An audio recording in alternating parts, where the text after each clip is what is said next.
Excellent dimanche à vous, excellent dimanche frères et sœurs, que le Seigneur vous bénisse. Bienvenue dans ce partage. Le thème de notre méditation ce matin, nous parlerons du péché ignoré qui est non-assistance à personne en danger. Nous bénissons le Père de gloire et le Seigneur de paix pour tous ses bienfaits dans nos vies, pour sa grâce, son pardon, son amour et sa miséricorde.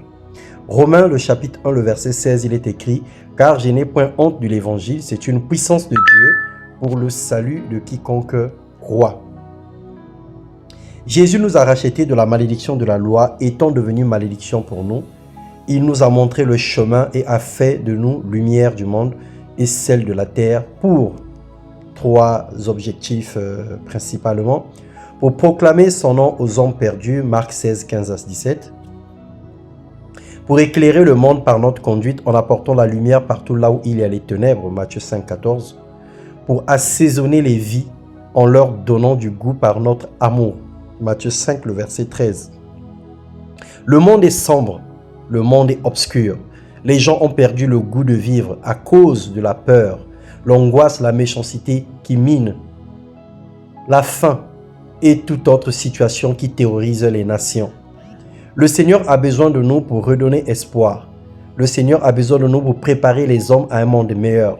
Leur expliquer que nous sommes en pèlerinage et que la destination finale, c'est le ciel.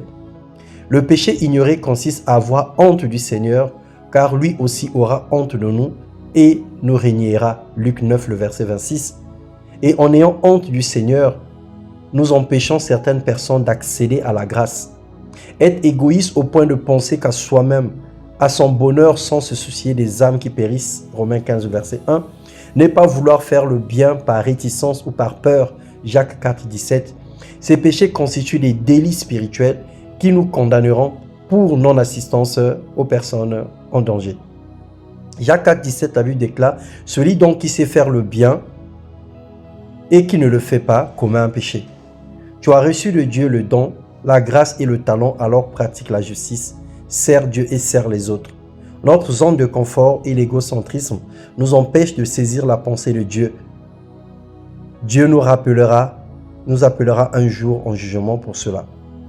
Alors nous allons prier ce matin en disant « Père, pardonne-nous et donne-nous la capacité de faire ta volonté sans être gêné ni recul. Donne-nous le courage et la dévotion dans le nom de Jésus.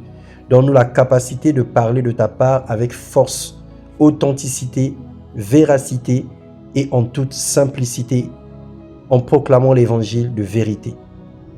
Que sa gloire couvre nos vies et que la puissance du Saint-Esprit nous guide vers ce chemin dans le nom de Jésus-Christ. Amen.